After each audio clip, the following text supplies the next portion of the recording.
This video contains news and analysis related to a recent terror attack in Kashmir. The content may include sensitive visuals and discussions that could be distressing to some viewers. Viewer discretion is advised. We strongly condemn all forms of violence and terrorism. The purpose of the content is solely to inform and create awareness based on verified reports. যদি এমবিএচ kitchen king কিচেনে থাকি তো আমরা যা ইচ্ছে তৈরি করতে পারি। বেগুনের ভর্তা, আলু কফি, ভিন্ডি মশলা, আরো অনেক কিছু। আজ পাঁচ কথায় কোন খবরগুলোর দিকে আমাদের নজর রয়েছে দেখাই আপনাদের বিগ ওয়ালে পাঁচ কথার দুটো ইস্যু। প্রথম ইস্যু, পাঁচ কথার প্রথম ইস্যু আজকের আত্মনির্ভর ভারতে আস্থা লগ্নিকারীদের।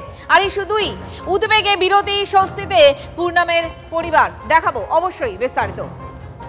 22 এপ্রিলের পহেলগাঁও জঙ্গি হামলার বদলা নিয়েছে ভারত, তবে শুধু জঙ্গি বা পাকিস্তানকে শিক্ষা দিয়েই থামেনি ভারত, একই ঢিলে একাধিক পাখি।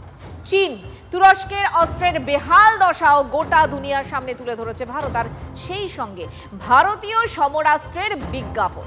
আত্মনির্ভর ভারতে আস্থা বিনিয়োগকারীদের, লাফিয়ে লাফিয়ে বাড়ছে ডিফেন্সের শেয়ারের দাম।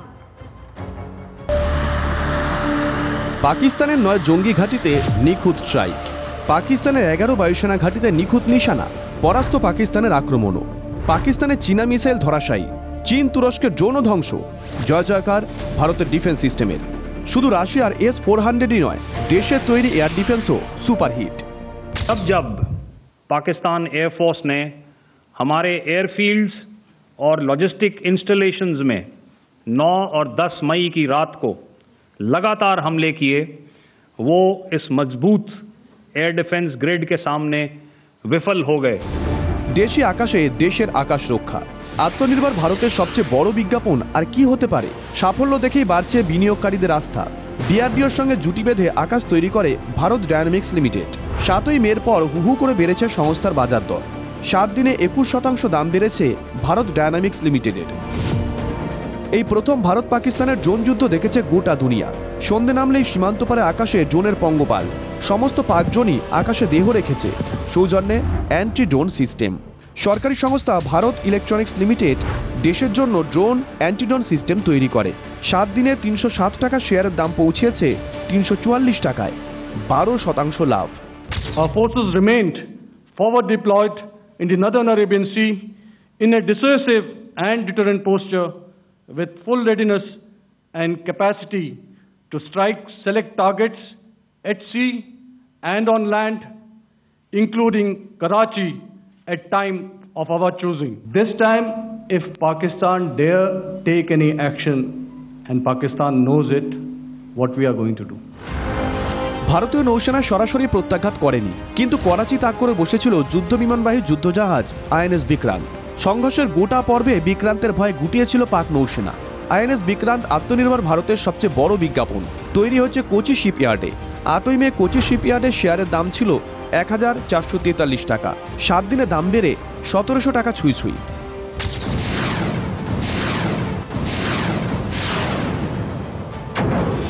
এই ছবিটা মনে আছে নিশ্চয়ই। তখনও অপারেশন সিঁদুর শুরু হয়নি। আরব সাগরে যুদ্ধাস্ত্রের মহড়া করছিল আইএনএস সুরাট। মহড়া চলেছিল অপারেশন সিঁদুরের মধ্যেও, একেবারে পাকিস্তানের জলসীমা ঘেঁষে। আইএনএস সুরাট তৈরি করেছে মহারাষ্ট্রের মাঝগাঁও শিপইয়ার্ড। 7 দিনে 10% কাছাকাছি দাম বেড়েছে দেশি যুদ্ধজাহাজ তৈরি করা সংস্থার। সবচেয়ে বড় লাভ দিয়েছে বাংলার ঘরের গার্ডেন রিচ শিপ বিল্ডার্স। 7 দিনে 25% কাছাকাছি দাম বেড়েছে GRACর শেয়ারে। কেন? প্রথমত, ভারতীয় নৌসেনাকে একের পর এক ফ্রিগেট, করভেটের মতন যুদ্ধজাহাজ তৈরি করে দেয় গার্ডেন রিচ শিপ বিল্ডার্স। শত্রুপক্ষের সাবমেরিন ধ্বংস করতে পারে, এমন করভেটও তৈরি করতে পারে। সংস্থার লাভের খাতা ক্রমেই ফুলে ফেপে উঠছে, তাই বিনিয়োগকারীদের আস্থাও বাড়ছে লাফিয়ে লাফিয়ে। এটাতে কি কিন্তু পুরোপুরি ইসরায়েলরা আয়রন ডোমটাকে 100% সিকিউর করতে পারেনি। আমাদের যে এডি সিস্টেমস, শুধু S-400 না, আকাশ তীরও বেশ সুষ্ঠুভাবে একটা এমন পরিবেশ সৃষ্টি করলো দ্যাট উই ওয়ার 100% সাকসেসফুল। পাকিস্তানের যে সস্তা ড্রোন পাঠিয়েছিল ফ্রম তুরস্ক ড্রোন অথবা চীনের ড্রোন, এগুলো কিন্তু ভারতের এয়ার ডিফেন্স সিস্টেম ভেঙে ঢুকতে পারেনি। অপারেশন সিঁদুর দেখিয়ে দিয়েছে দেশ নিজেই তৈরি, ভারত ক্রমেই আত্মনির্ভর। কমলেশ চৌধুরীর রিপোর্ট, TV9 বাংলা। তবে শুধুমাত্র সরকারি সংস্থাই নয়, প্রতিরক্ষা ক্ষেত্রে বেসরকারি সংস্থার শেয়ারের দামও বাড়ছে, অর্থাৎ সেখানেও বিনিয়োগকারীদের ভরসা বেড়েছে। কেন? ব্যাখ্যা করবেন মানি 9-এর news editor Abhijit Ghoshal. Russia বা আমেরিকা বা ফ্রান্স বা ইংল্যান্ড বা জার্মানি এরা যে ধরনের সমরাস্ত্র তৈরি করে এবং সেটা বিক্রি করে, সেই ধরনের শিল্প এখনও ভারতে গড়ে ওঠেনি। এইবারে ভারত এখন মৌলিক একটা নীতি গ্রহণ করেছে যে তারা সামরিক একটা বড় শক্তি হিসাবে উঠে আসতে চায়। এখন দীর্ঘমেয়াদে একটা বড় শক্তি হিসাবে উঠে আসতে হলে ক্রমাগত বিশ্বের বিভিন্ন দেশের থেকে নানা ধরনের সমরাস্ত্র কিনে বা আমদানি করে এটা সম্ভব নয়, এটা সাস্টেনেবল হয় না। সেই জন্য যেটা প্রয়োজন সেটা হচ্ছে দেশি একটা নিজের দেশের মাটিতে দেশীয় প্রযুক্তি দিয়ে বা কিছু ক্ষেত্রে হয়তো বিদেশি প্রযুক্তি নিয়েও একটা স্থায়ী একটা permanent defence military complex industrial complex গড়ে তোলা। এইটা অত্যন্ত গুরুত্বপূর্ণ এবং এই নীতির হাত ধরেই ভারতে বিভিন্ন সরকারি যে কোম্পানিগুলো আছে পিএসইউ যারা সমরাস্ত্র বানায়, তার পাশাপাশি ভারত এখন বেসরকারি ক্ষেত্রে অর্থাৎ প্রাইভেট কোম্পানিদের মাধ্যমেও সমরাস্ত্র তৈরির পদক্ষেপ নিতে শুরু করেছে। এবং এই যে পাকিস্তানের সঙ্গে আমাদের একটা 4 দিনের একটা যুদ্ধ হলো, প্রায় যুদ্ধ হলো বলা যেতে পারে, তার পরিপ্রেক্ষিতে বিনিয়োগকারীরা দেখছেন যে এর ফলে ভারত এখন ক্রমাগত এই নিজের শক্তি বাড়াবে এবং দেশীয় মিলিটারি ইন্ডাস্ট্রিয়াল কমপ্লেক্সটাকে বাড়াবে এবং সেই জন্য বিনিয়োগ করতে বিনিয়োগকারীরা এতে খুব উৎসাহী হয়ে উঠেছে। অর্থাৎ এই যে সামনে যে শিল্প সবসময় একটা দীর্ঘমেয়াদী বিষয় হয়ে থাকে, ফলে বিনিয়োগকারীরা দেখছেন যে তারা যদি আজকে এই শিল্পে বিনিয়োগ করতে শুরু করেন, আগামী 10, 15, 20, 30 বছরে এই শিল্পের যখন রমরমা হবে তখন তাদের বিনিয়োগ আজকে যেটা সামান্য আছে সেটা ফুলে ফেপে একটা বিরাট আকার নেবে। সহজ কথায় তারা এই শিল্প থেকে পকেটে একটা মোটা অঙ্কের লাভ ধরতে পারবেন, যেটা বিনিয়োগকারীদের পাখির চোখ হয়ে থাকে।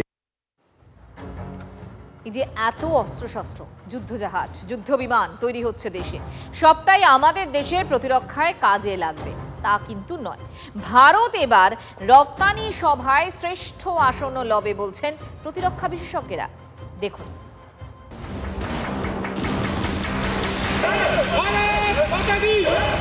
একটা সময় ছিল প্রতিরক্ষার প্রায় সব কিছুই কিন্তু ভারত, সাবমেরিন হোক বা air defence system. Russia, America, ফ্রান্সের দিকেই তাকিয়ে থাকতে হতো। সেই ভারত এখন আর নেই। বর্তমান ভারত পরনির্ভরতা কমিয়ে আত্মনির্ভর হওয়ার পথে এগোচ্ছে। শুধু তাই নয়, রাশিয়া, আমেরিকা বা চীনের মতো অস্ত্র রপ্তানিকারক হওয়ার পথেও এগোচ্ছে। নরেন্দ্র মোদীর জামানায় বিশাল পরিবর্তন। 2013-14 অর্থবর্ষ পর্যন্ত প্রতিরক্ষা ক্ষেত্রে ভারতের রপ্তানির পরিমাণ ছিল মাত্র 686 কোটি টাকা। শেষ অর্থবর্ষে তা পৌঁছেছে 23,622 কোটি টাকায়। সবচেয়ে বড় পরিবর্তন দেখা গিয়েছে শেষ 5 বছরে। এক্স হ্যান্ডেলে পোস্ট করে প্রতিরক্ষামন্ত্রী রাজনাথ সিং জানিয়েছেন, 2020-21 অর্থবর্ষ পর্যন্ত প্রতিরক্ষা ক্ষেত্রে ভারতের রপ্তানির পরিমাণ ছিল মাত্র 8,435 কোটি টাকা। 5 বছরে প্রায় 3 গুণ লাভ। ব্রহ্মোস মিসাইল থেকে আকাশ ক্ষেপণাস্ত্র, একাধিক যুদ্ধজাহাজ, পেট্রোলিং ভেসেল, বিভিন্ন radar, bullet proof jacket, Chetak helicopter বিক্রি করছে ভারত। তালিকায় আমেরিকা, ফ্রান্স, আর্মেনিয়ার মতো দেশ। পাকিস্তানকে সবক শেখানোর পর ব্রহ্মোস এবং আকাশ মিসাইলের চাহিদা 1 লাফে অনেকটা বাড়বে আশাবাদী প্রতিরক্ষা বিশেষজ্ঞরা। মেক ইন ইন্ডিয়াতে এই ব্রহ্মোসের জন্য ইতিমধ্যে 17টি দেশ, তৃতীয় বিশ্বের দেশ, এমন কোন দেশ নেই, সাউথ আফ্রিকা, ইউনাইটেড আরব এমিরেটস, ওমান, এমন কোন দেশ নেই, বেলজিয়াম, বুলগেরিয়া, যারা এই ব্রহ্মোস কেনার জন্য লাইনে রয়েছে। 17টি দেশ, ফিলিপাইন্স তাদের মধ্যে প্রথম। ভারত সরকার বলেছে যে first come first serve. Bharat আবার জগৎ সভায় শ্রেষ্ঠ আসন লবে, এমনকি যুদ্ধাস্ত্রের রপ্তানির বাজারেও। Bureau report, TV9 Bangla. অর্থাৎ ভারতের তুনে অনেক অস্ত্র, সুদর্শনের পর এবার বার্গবাস্ত্র। ড্রোন মোকাবিলায় দেশীয় প্রযুক্তিতে তৈরি এই বার্গবাস্ত্র কম খরচে সোলার ডিফেন্স অ্যান্ড এরোস্পেস তৈরি করেছে এই বার্গবাস্ত্র। মঙ্গলবার এই বার্গবাস্ত্রের সফল মহড়া হলো গোপালপুরে। কোন কোন কাজে লাগবে এটি বলবেন আমাদের প্রতিনিধি সিজার মন্ডল। ভারতের আকাশ রক্ষায় এবার নবতম হাতিয়ার Bhargavastra. Solar defence and aerospace লিমিটেডের বিজ্ঞানীরা মঙ্গলবারই এই ভার্গবাস্ত্র সফল প্রয়োগ করেছেন গোপালপুরে। দেশীয় প্রযুক্তিতে তৈরি এই ভার্গবাস্ত্র সোয়ার্ম ড্রোন বা পঙ্গপালের মতো শত্রুর যে সমস্ত ড্রোন ভারতের আকাশসীমায় আসে তাদের মুহূর্তে ধ্বংস করতে পারে। Laser guided integrated command system থাকা সম্পূর্ণ আধুনিক প্রযুক্তির এই ড্রোন ধ্বংসকারী যে শর্ট রেঞ্জ মিসাইল একই সঙ্গে 4টে ড্রোনকে ধ্বংস করতে পারে। একদিকে আকাশ, অন্যদিকে ভার্গবাস্ত্র। একের পর এক ভারতের আকাশ রক্ষায় বা এয়ার ডিফেন্সে সম্পূর্ণ দেশীয় প্রযুক্তিতে তৈরি একের পর এক যে হাতিয়ার, সেটা গোটা বিশ্বের নজর কাড়ছে। ক্যামেরায় সুদীপ কুচাইতের সঙ্গে সিজার, TV9 বাংলা। অপারেশন সিঁদুরের পর বড় কূটনৈতিক জয় ভারতের। পূর্ণামের যেন পুনর্জন্ম। বিএসএফ জওয়ান পূর্ণম সাউকে ছাড়তে বাধ্য হলো পাকিস্তান। 22 দিনের মাথায় দেশে ফিরলেন রিশরার পূর্ণম। দেশে ফিরে ভিডিও কলে স্ত্রীর সঙ্গে কথা। শারীরিকভাবে সুস্থ আছেন পূর্ণম। TV9 বাংলাকে জানালেন স্ত্রী রজনী।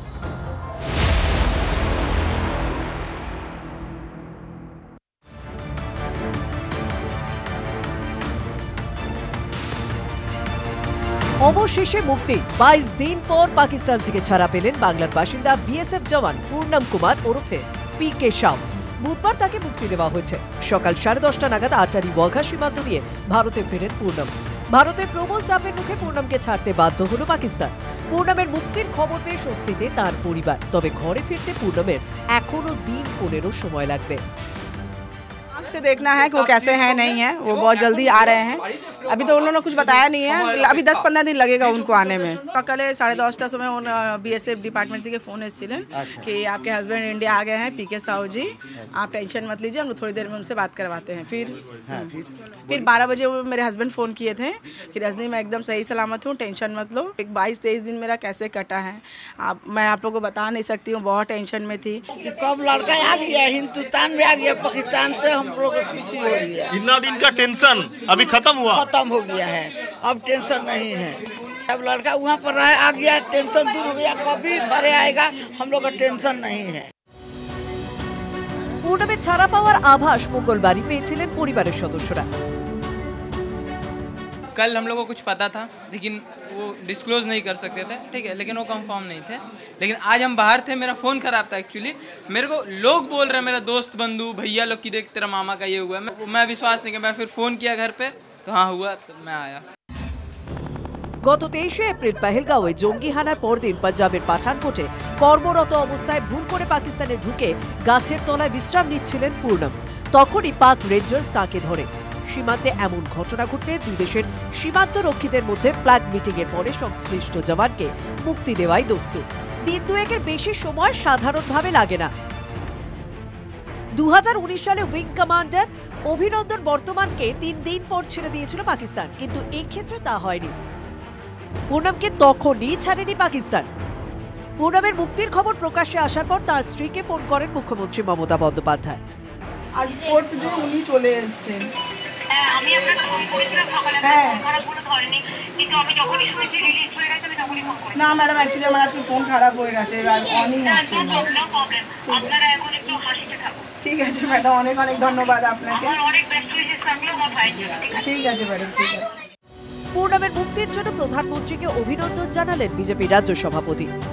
নিজের জওয়ানকে নিজের দেশে, নিজের স্ত্রীর কাছে, নিজের পরিবারের কাছে ফিরিয়ে দেওয়ার মতো সাহস সেই ভারতবর্ষ রাখে। সেই জন্য ভারতবর্ষের প্রধানমন্ত্রী মাননীয় নরেন্দ্র মোদীকে আমি অত্যন্ত অভিনন্দন জানাই। সবাই এক বাক্যে স্বীকার করছেন পূর্ণমের মুক্তি আদতে ভারতের কূটনৈতিক জয়। যেরকম ভাবে প্রেশার ক্রিয়েট করা হয়েছিল পাকিস্তানের উপর, এছাড়া ওদের কোনো অপশন ছিল না। ওদেরও একজন রেঞ্জার্স আমাদের কাছে আছে এবং পাকিস্তান জানে কোন রকম ভুল পদক্ষেপ এখানে নিলে বিশ্বের দরবারে কি হবে এবং ভারত তার কি রিটালিয়েট করবে। জানা গিয়েছে শারীরিকভাবে সুস্থ রয়েছেন পূর্ণম, তবে তিনি মানসিকভাবে কিছুটা বিধ্বস্ত।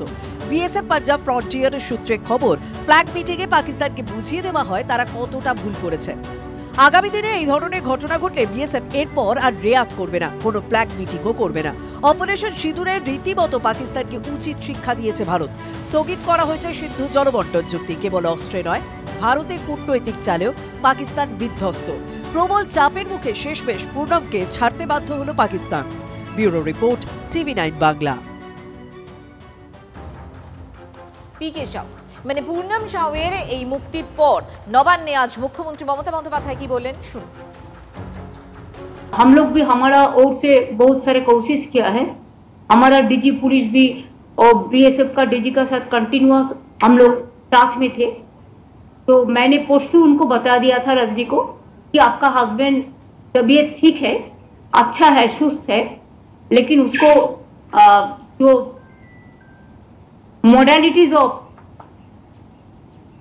ऑपरेंडी जो करना है रिलीज करने के लिए उसको लिए थोड़ा टाइम वो लोग मांगा है। और परसों जो मीटिंग था वो मीटिंग में ही मैं ये बात को रखने के लिए रिक्वेस्ट किया था, तो वो लोगों ने बात भी किया। तो आज सुबह में रिलीज हो गया, मैंने बहुत खुश हूँ, उसका परिवार भी खुश है, देशवासी भी खुश है। MDH চানা মশলা এখন ছোলা হোক বা বরবটি দানা, সাদা চানা হোক বা কালো, সব রান্নাই হবে অসাধারণ।